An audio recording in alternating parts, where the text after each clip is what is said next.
Issue 122. We start out with Sonic practicing the acoustic guitar and his father telling him he played a wrong note. So I guess his father was the one who taught him how to play the guitar.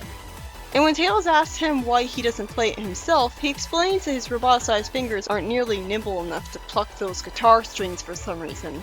But he can still teach Sonic how. Teach?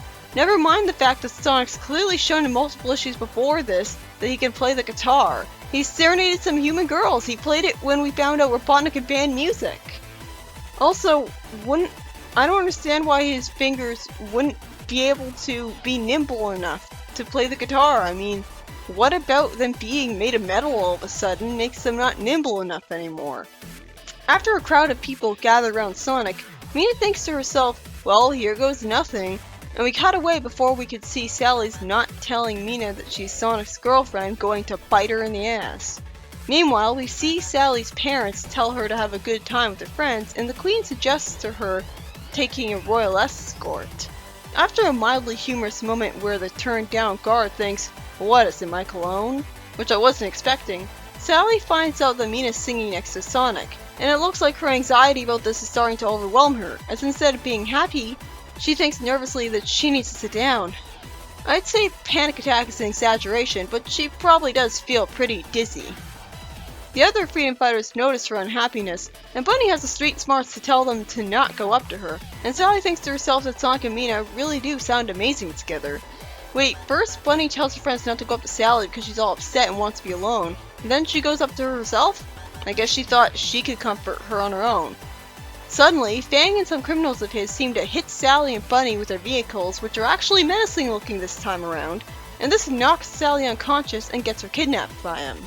After a dangerous situation, Sonic is told at a desk apparently that the criminals are holding Sally for ransom. Unfortunately, Bunny's too chicken to drop the jerk out of a window, and the criminal knows it, calling her bluff. After he bursts out laughing at the sound of the squeaking of the king's wheelchair, as I wonder why they left the king's wheelchair so unoiled in the first place, the king naturally enters a tranquil fury, telling the freedom fighters to leave, and then tells his guards to enter. Then the king tells the heroes that they've taken Sally to an old mansion passed down to Fang by his weasel ancestors. You didn't need to specify they're weasels, King, that was pretty obvious. I have a question, why didn't Fang's old mansion get given to someone else after he was sent to prison? Well, maybe his gang kicked the new owners out of the house off screen. They would do that. Sonic then asks the king the stupid question of how he'd get him to talk when it should have been obvious that the king was going to give him what for. Then for some reason the king calls the criminals thieves rather than kidnappers, and Sonic leaves before he would be able to tell him what he needs him to do, although it was probably just a quest to save his daughter when that was obvious anyways. The second story has Knuckles taken to the afterlife by some Chow ghosts, because Chow are angels for some reason. You know, if that's what you're going for, you might want to make the Chow Hero Chow instead. You know, because they have the little halos. After the creator goddess Aurora says that she appears to people as whatever species they are, just to humor them, which is oddly polite of a god to do for a mere mortal she doesn't even know. Aurora explains that she came to Locke in a vision of a bad future with Knuckles as the hero 20 years later. This story is feeling so pointless so far. Can we just skip to the part where Knuckles is sent back home already? It's obvious he'll be revived, and I already know all of this. Why is an all-knowing god wasting Knuckles' goddamn time telling him something he already knows? Locke already told him what made him decide to make Knuckles more powerful. If she's supposed to be omniscient, and that's how she already knows Knuckles, then why wouldn't she know that he knows that? There is at least something new in this worthless recap. As Lara says while Knuckles is very young, that other children don't start school until they're at least a year older. And Locke says that Knuckles is not like the other kids, and his destiny is preordained. If this is supposed to imply that Knuckles is one of the only ones with a preordained destiny, then why the hell hasn't his destiny been made unachievable by meeting free-willed people who would interfere with it? The only way fate would work is if everyone was under it, so that we can't have unknown factors come in. Like Knuckles being hit by a truck by a drunk driver. Hey, the drunk driver wasn't controlled by fate. Knuckles asks, then what, to being told that his father relocated to the floating island with Knuckles. Does he mean, and then what for him, or his mother? Don't we already know this?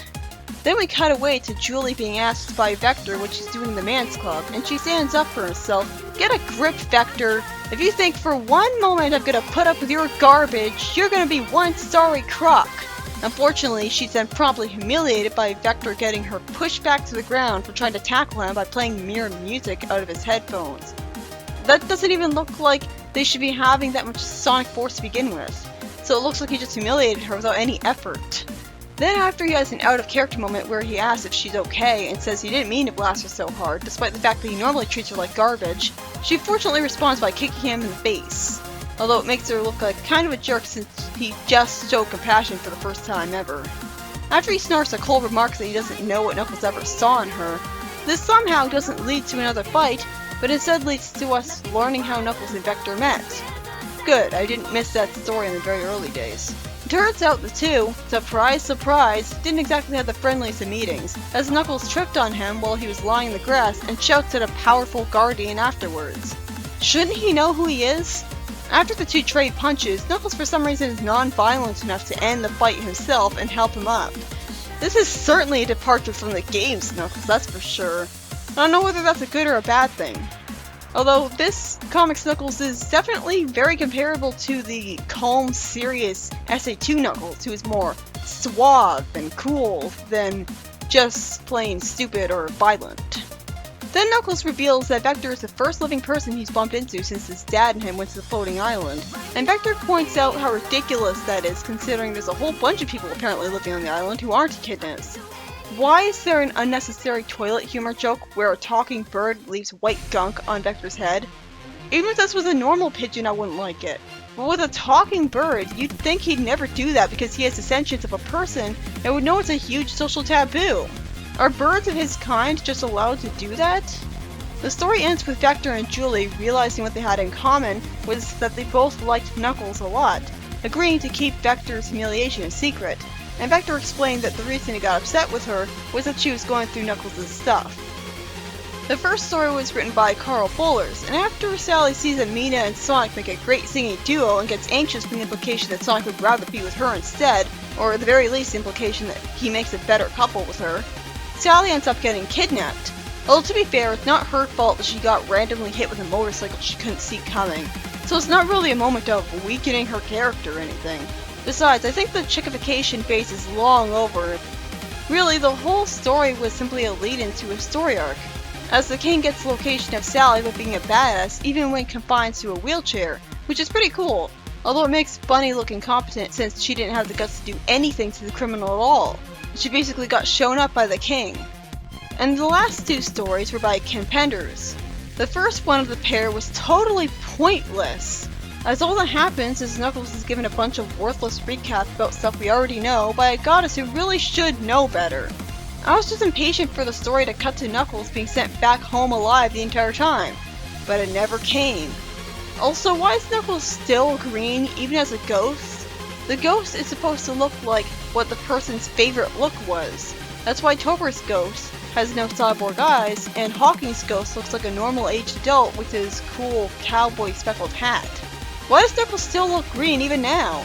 Finally, we move on to the third story I thought was part of the second, so I'm sick of talking about it, and it involves Julie and Vector starting out with an unsatisfyingly short fight, and ending off revealing how Knuckles met Vector in an unfriendly way, and Julie and Vector finally realize they're not so different from each other.